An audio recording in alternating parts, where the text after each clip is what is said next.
corruption infested form of government. Mga kaibigan, na minanapan natin sa panahon ni Emilio Aguinaldo. Mga kaibigan, tandaan natin na ang ating gobyerno ay hango mula sa American style na pinasimulan ni Emilio Aguinaldo. Mga kaibigan, tandaan niyo, si Emilio Aguinaldo ay isang binansagang taksil sa lupang hinirang. Mga kababayan, si Emilio Aguinaldo ay tumakas papuntang Amerika. Bagamat siya ay ginawang presidente ng bayang ito, siya po ay tumakas nang magumpisa ang digmaang Pilipino-Amerikano. Totoo po mga kaibigan, mayroong tinatawag na Philippine-American War. At mga panahong yan, wala si Aguinaldo, tumakas na sa history ho yan. At ang Amerikano ay nagbayad ng 20 milyong dolyar para sa Espanya upang kunin ang pamamahala sa Amerika. Tuso ang Espanya. Alam niyang talo na sa gera, kaya ibinigay niya na. Kumuha siya ng pera sa Amerika at Amerikano na ang nagmanipula.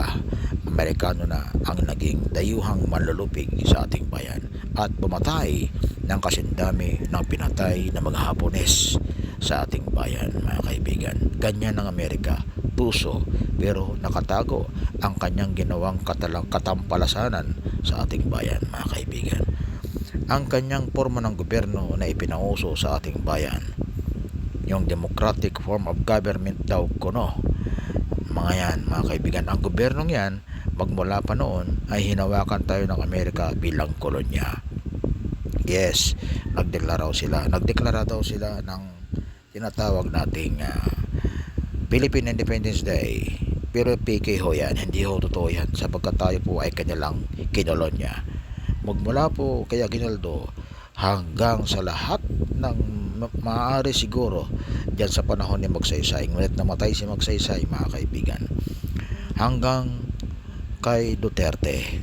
Si Duterte lamang po, o sige, bigyan natin ng konsiderasyon, bahagyang tumigas ang ulo ng matandang Marcos. Kaya ang ating gobyerno ay hindi purong gobyernong Amerika, kundi kanyang kinumbina. Nagkaroon ng kombinasyon ang parliamentary combined with democratic form of government. Kaya nung panahon yan, ng mga huling panahon ni Ferdinand Marcos Sr., ang ating gobyerno ay dalawa. Kombinasyon ng parliamentary form of government and democratic form of government. Kaya nung panahon niya, hindi nakakapagduda na umangat ang ating ekonomiya sa panahon ni Ferdinand Marcos Sr.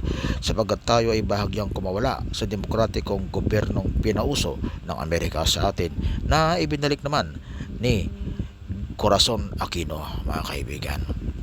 Galit sila kay matandang Marcos, kaya ibinalik nila ang pamamahala, ang sistemang democratic form of government na gobyerno ng Amerika, mga kaibigan. Sistema ng gobyerno ng Amerika. Kaya ang Amerika magmula sa panahon ni Cory Aquino ulit ay nagsimula ulit na maging tuta tayo ng Amerika, mga kaibigan. Nakakapag-gain sila ng control sa atin sapagkat tayo ay nagpapasailalim sa kanilang kontrol sa pamamagitan ng kolonyalismong sistema. Mga kaibigan, kolonyal. Tayo po ay bahagya, hindi man tayo alipin daw kuno, pero tayo ay pinakikialaman. Ang politika at ekonomiya natin ay pinakikialaman ng Amerika. Hindi tayo makakautang sa IMF World Bank kung walang pahintulot ang Amerika. Ganyan tayo inalipusta ng Amerika magmula noon hanggang ngayon. Ngayon, mga kaibigan, sa panahon ni Rodrigo Roa Duterte, PRRD, siya ang pangulong pumalag sa kuko ng agila, mga kaibigan. Siya ang kaisa-isang pangulo na pumalag sa kuko ng agila. Na ngayon naman, ang ginagawa ni Gobernong Bangag Marcos Jr. ay siya naman ngayon ay kabaliktaran ng ginawa ng kanyang ama. Siya ay isang himod sa puwet ng Amerika, mga kaibigan. Kaya tayo ay nabalik ulit sa ating panahong ito. Sa panungkulan ni Bangag Jr. Marcos, tayo ay nasa kuko ulit ng agila, mga kaibigan. Kaya tayo, kung sakasakali makaupo si Vice Sara Duterte at siya maging Pangulo, sana sundin natin ang adhikain ng kapatid na Ruben Padilla na ang kanyang hangad ay magkaroon ng tinatawag na Constitutional Convention. Panahon na, pagbabaguhin natin ang ating saligang batas. Sapagat ang ating saligang batas, kapag hindi natin ito binago, kapag hindi natin binago ang forma ng ating gobyerno, tayo ay mananatili ulit sa paikot-ikot na sistema ng politika sa atin, mga kaibigan. Kahit sinong Duterte ang ilagay mo sa ating bayan, kahit sinong matino ang ilalagay mo sa ating gobyerno, kapag ganyan ang forma ng ating gobyerno, hirap hindi natin magagawa ang ating kagustuhan, mga kaibigan. Kaya panahon na upang ating baguhin ang ating sistema ng kamamahala sa ating bayan. Ito ang ating Constitutional Convention proposal na ating ginawa, mga kaibigan, upang sa ganon ay mapag-isipan ng mga abogado at mapagbigyan. Kung sa kanilang panlasa ay ito ay akma, ay gawin nila ito, mga kaibigan. Pero ito po ay warning lang po. Ang mga leader nagagawa lang po ng blueprint na ito ay ang mga leader na hindi uhaw sa palakpak ng tao, hindi uhaw sa katanyagan, hindi uhaw sa kasikatan, at may tunay na paglilingkod sa bayan. Kung tunay kang Kristiyano, ang talagang layunin ng isang tunay na Kristiyano ay hindi para ipangalandakan ng kanyang sariling kasikatan. Halimbawa, sa Taguig, mga kaibigan, mayroon ang tinatawag na Cayetano Boulevard. Tignan nyo, Cayetano Boulevard. Anong masama sa dati ng pangalan? May pangalan na ho yan. Ang pangalan niyan dati hanggang sa ngayon ay kinikilala po rin na Libay Mariano, mga kaibigan. Libay Mariano Boulevard. Ngayon, bakit binago? Ginawa na naman ulit Cayetano Boulevard. Ano kayang ibig sabihin dito ni Pedro Cayetano, ni Alan Peter Cayetano? Talaga bang ganun ang mga leader ng ating bayan? Gusto magpasikat? Gusto nating makilala? Gusto nating magkaroon ng legasiya? Akala ko ba makadiyos tayo? Bakit tayo naghahangad na uhaw sa kasikatan? Hindi nyo ba alam na ang paghahangad ng kasikatan ay karumal-dumal sa Diyos bilang mga Kristiyano? Tandaan nyo, pag naghahangad kayo ng palakpak ng mga tao at karangyaan, kasikatan sa mata ng mga tao, kayo ay hindi kaaya-aya sa Diyos, mga kaibigan. Alam ho ng mga Kristiyanong reliyoso yan, masging sa kamusliman, ang isang taong naghahangad ng kanyang sariling kaluwalhatian dito sa lupa. Kapag ikaw ay niluluwalhati ng tao, pinupuri ang pangalan mo, tao ka lang, may kalalagyan ka sa Diyos pagdating ng panahon, mga kaibigan. Ito ang ating blueprint, mga kaibigan. May kopya ho tayo na.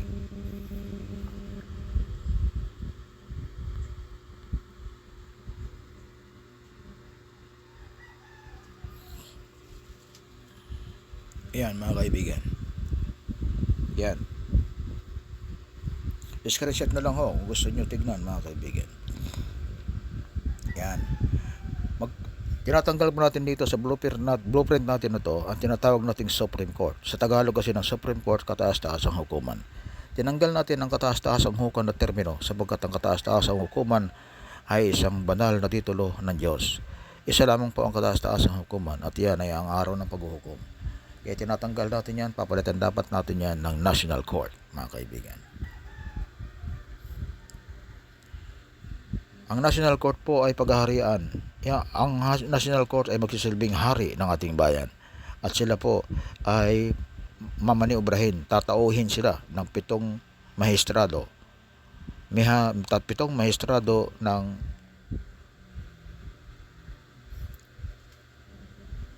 balik natin, mga kaibigan, na wala.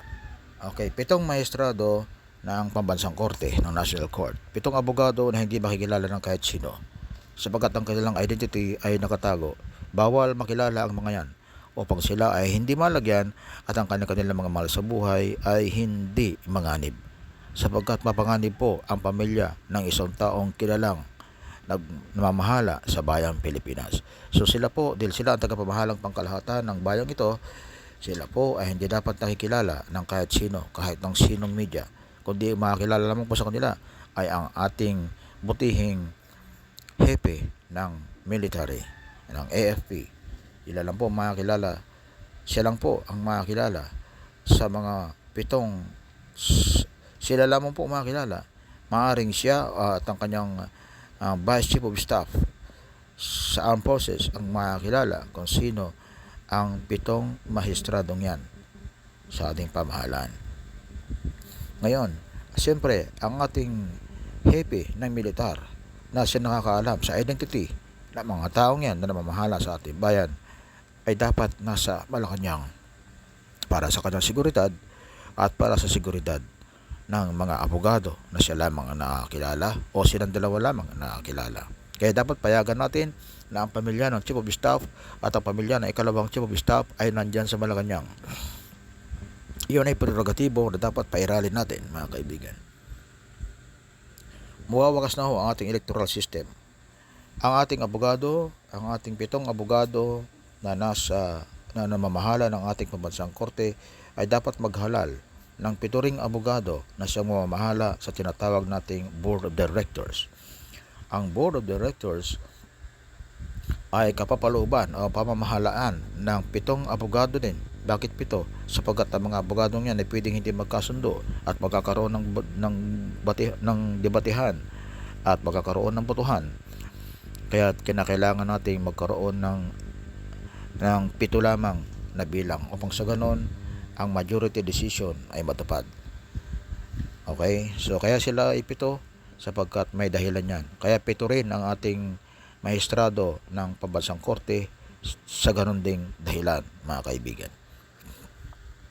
So ang 7 maestradong yan, mga kaibigan, ay ang 7 abogadong yan na kakatawan sa Board of Directors ay hindi rin makikilala ng kahit sino, mga kaibigan, kundi ang military chief pa rin ang makakilala sa kanila at ang secretary. Magkakaroon po ng secretary ang pambansang korte at siya at ang ating military chief, 2 military chief, at siya ang makakakilala kung sino-sino ang ating 7 kagawad o 7 maestrado ng pambansang korte.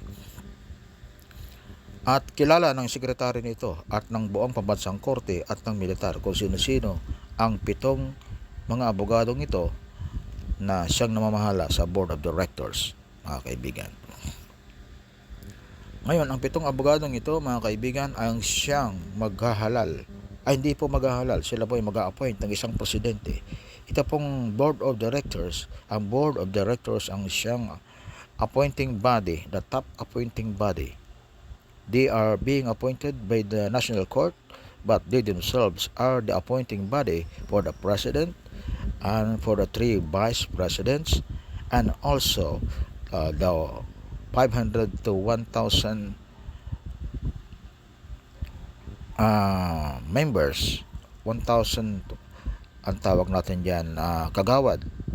Sila ay mag-a-appoint ng mga 500 hanggang 1,000 mga mata, mga taong trusted ng ating gobyerno mula sa iba't ibang larangan ng buhay.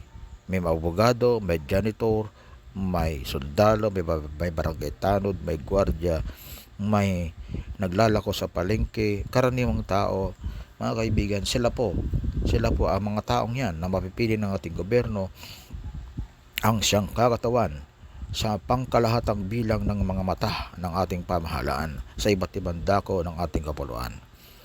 Ang mga kagawad na ito ng ating Board of Directors mula sa iba't ibang larangan ng buhay ay magtataglay ng government-issued cellphones.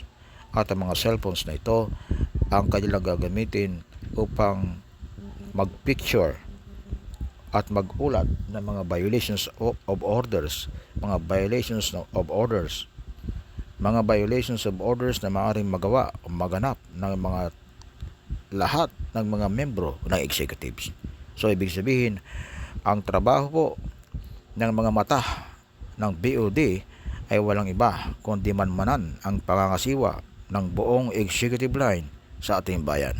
Mula presidente, vice presidents hanggang barangay tanods ay mamanmanan ng mga taong ito. Sila magmamanman sa ginagawa ng buong executive line at makakarating sa ating BOD. At ang lahat ng membro ng mga kagawad na ito ng ating Board of Directors, lahat ng mga matang ito ay hindi magkakilala kung sino-sino ang kanilang mga kapwa kagawad ng BOD. Hindi sila magkakilala. So, the moment na ma-divulge kung sino ka at kung ano ang gawain mo sa gobyerno, tanggal ka na. sapagkat bawal na makilala ka ng kahit sino. The moment na makilala ka, tanggal ka na at hindi ka rin pwede magturo sapagkat di mo rin kilala kung sino-sino pa ang iyong mga kapwa mata ng bayan. Okay? So yan lang po ang trabaho ng ating BOD, maghalal una ng presidente, maghalal ng 3 vice president for Luzon, Visayas and Mindanao, at maghalal ng mga 500 hanggang 1,000 mga mata, sariling media ng BOD upang manmanan ang buong pangasiwa ng ating executive line, mga kaibigan. Okay? So yan po ang BOD, mga kaibigan. Yan po ang trabaho ng BOD. At ngayon, okay, regional representation. Of course, ang vice president po natin ay 3. So meron tayong agad regional representations. So automatic meron na po tayong tinatawag na federal system. Sabagat ang vice president po na yan, mga 3 vice presidents na yan, and they are not just acting as vice, they are actually doing the job of a president. They are the acting president of your region, mga kaibigan. Walang problema kung sino ang kanila magiging vice. No worry about that dahil nandiyan naman ang BOD. BOD ang bahala dyan kung sino ang vice na para sa kanya. Wala siya kakayahang mag-appoint ng kanyang vice o kaya yung pangalawang kusunod pa sa kanya, sapagkat siya na po yung vice. Pero ang kanyang kaibahan sa karaniwang vice sa iba't ibang mga gobyerno, ang vice na ito ay hindi na katulad ng nakalagay sa kasalukuyan sa ligang batas natin na reserve tire lang. Ang vice na ito ay siyang gagawa bilang presidente sa kanyang region, mga kaibigan. Ngayon, kung siya ang presidente, ano naman ang trabaho ng presidente mismo? Ang trabaho ng presidente ay panghawakan, pangalagaan ang kaayusan ng 3 vice presidents na yan, sapagkat tiyak na tiyak meron silang hindi pagkakasunduan, lalo na sa usapin ng budgeting, lalo na sa usapin ng persentahe tungkol sa gaano ba kalaki ang dapat bumalik sa gobyerno ng Mindanao. Tulad ng nangyayari ngayon, mga kaibigan, there must be a fair, there must be a proper, equitable distribution of wealth sa buong kapuluan, mga kaibigan.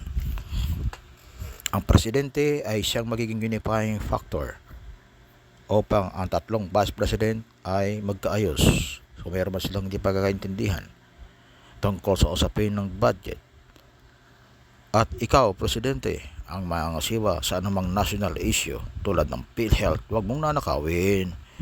Tulad ng iba pang mga bagay na mga national offices, yan, trabaho mo yan. Mga national issues, trabaho mo yan. National Bureau of Investigation, kailangan ng National Bureau of Investigation, huwag loko-loko, huwag abogado, huwag mga tanga, at hindi dapat na babahiran ng politika. Wala na rin ng politika. So alaga mo yan bilang presidente, ay yung gampanin ang trabaho mo bilang pangulo ng bayan, at ikaw ang magre-represent ng bayan natin sa buong international community. But you are just representing the nation, but you're not the head of the state. The head of the state is the National Court. Ngayon, mga kaibigan, tapos na tayo sa issue ng Vice Presidente. Mayroon pang isang trabaho ang Vice President, mga kaibigan. Ang trabaho para isang Vice President, bukod sa kanyang pag-a-appoint na kung sino man ang magiging LGU sa kanyang mga nasasakupan, sabagat ang LGU, ang mga mayors ay kanyang i-appoint kung sino gusto niyang i-appoint as mayors. At ang mayor naman ang mag-a-appoint ng kanyang mga subordinates. Appoint mo, tanggal mo. Dahil pag hindi mo tinanggal ang airing appointed mo, ikaw ang matatanggal. Ayan. So meron tayong chain of command. So lahat ng mga in-appoint mo, dapat ayusin mo at tanggalin mo kung kinakailangan. Walang term limit, no more term limit. Pero at least you can remove anyone na nagkamali sa bayan. Okay? So, ayan, isang trabaho ng ating Vice President. Isa pang trabaho, huling trabaho ng ating Vice President ay mag-appoint ng 8 senador mula sa kanyang mismong region upang sa ganon ay magkaroon ng regional representation sa Senate. Yan. Meron pa rin Senado, ang Senate, pero wala na pong lower. Tanggal na po ang Kamara de Representante. Alasin na po yung buwisit na magnanakaw na yan. Bahay na mga magnanakaw, alisin na natin yan. So meron tayong senador, meron tayong senator, meron tayong senate. Ang trabaho nila ay gawin kung anong trabaho nila ngayon. Pero wala na pong co-equal powers. Kayo po sa Senado ay under kayo ng mga vice presidents. May karapatan kayong mag-ingay. Bumatikos kung gusto ninyo. Walang problema. Bahagi ng trabaho niyan bilang senador. Okay? Pwede kayong bumatikos. Pwede niyong pangunahan ng bayan. Patrabahoin yung trabaho nyo bilang senador. Pero hindi na kayo katapat ng executive sapagkat kayo ay appointed lamang po ng 3 vice presidents. Mahalaga ang trabaho ng senators sapagkat kayo lang nahihimay ang mga issue. Meron silang investigative power. Meron silang aid of legislation. Okay yan. Kailangan din natin ng mga senators, mga kaibigan. So wag natin alisin ng senator. Kailangan pa natin panatilihin ang 888. So 24 pa rin ng mga senador na yan. Pero tanggal na po. Wala na po. Abulis na natin ang Kamara de Representante ng mga nakawan. Okay? Ayan mga kaibigan. Usab na ho tayo. Okay? Ito na ba yung sinasabi natin kanina na magkaroon na po ng executive monitoring? Yan na yung sinasabi natin na makakagawad ng DOD. Okay. Yan, yung sinasabi natin appointed na senators sa buong regions. 888, so that is 24 senators. Okay. Yung ating regional vice president, papunta na ho talaga ng federalism yan, mga kaibigan. Hindi natin masusungkit ng federalism pag hindi tayo magkaroon ng 3 vice presidents. So, ang pagkakaroon natin ng 3 vice president ay mangungulugan na makukuha na natin ang federalism, mga kaibigan. Okay? Yan, ang trabaho ng president, yan, serve as the international representative for the nation and as a unifying mediator between the 3 regional vice presidents and the president. The president will monitor Senate and all national activities, but all decisions may be overridden by the national court. Okay? So nandiyan lang din ang ating hari, ang hari ng mga opisina, ang national court. Nagmamasid. The proposed national name change. Nga mga kaibigan, panahon na rin din upang ating baguhin ang ating bayan. Huwag nating panatilihin ang pangalan ng ating bayan mula sa pangalan ng mga mandarambong. Huwag yan. Masama po, masamang bayan po, masamang karanasan ang ating nalasap mula sa kamay ng mga Espanya.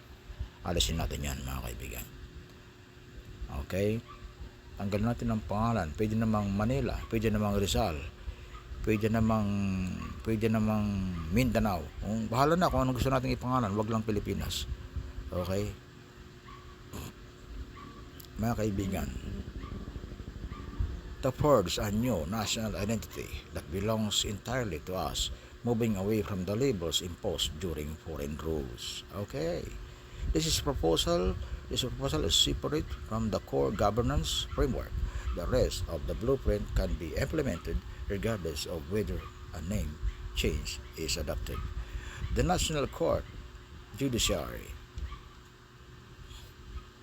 automatic self-maintaining office, mga kaibigan. The military command authority, the final arbiter of the national constitution. The important note, the term supreme must be replaced with national, as true supremacy belongs to God Allah alone. Divine judgment is the ultimate authority. Confidentiality identifies of the 7 chief judges are strictly private to the public. The presidential represents the nation international and reports directly to the national court. Ito ang trabaho ng presidente. Magulat sa national court at siya ay representante lamang, hindi siya ang head. Mas mataas sa kanya ang military chief.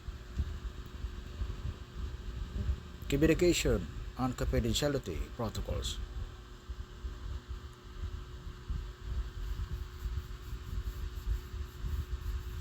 The board of directors or national court each have their own dedicated secretaries. Kaya dapat po ang ating national court at ang ating board of directors ay pawang nasa Malacanang. At meron silang mga pamilya na malapit sa kanila nasa Malacanang din. So hindi natin alam kung sino-sino sa mga labas-pasok sa Malacanang ang ating mga leaders, mga kaibigan. At mismong mga bagay na yan ay nakatago rin mismong sa mga bata, sa mga gwardiya diyan sa mismong Malacanang.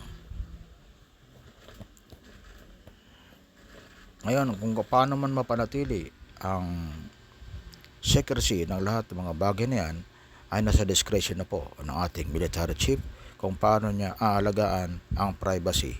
Basta't ang mahalaga, ang ating blueprint, bawal makilala ang pangkalahatang mga namamahala, ang 7 mahistrado ng National Court, at hindi rin dapat nakikilala ang 7 mga kagalang-galang na board of directors na namamahala sa as appointing body ng ating bayan, mga kaibigan. So that is the blueprint, mga kaibigan, at bilang pagwawakas, bilang huling bahagi ng blueprint natin ay ang ating paniniguro na magkaroon ng total or absolute freedom of expression.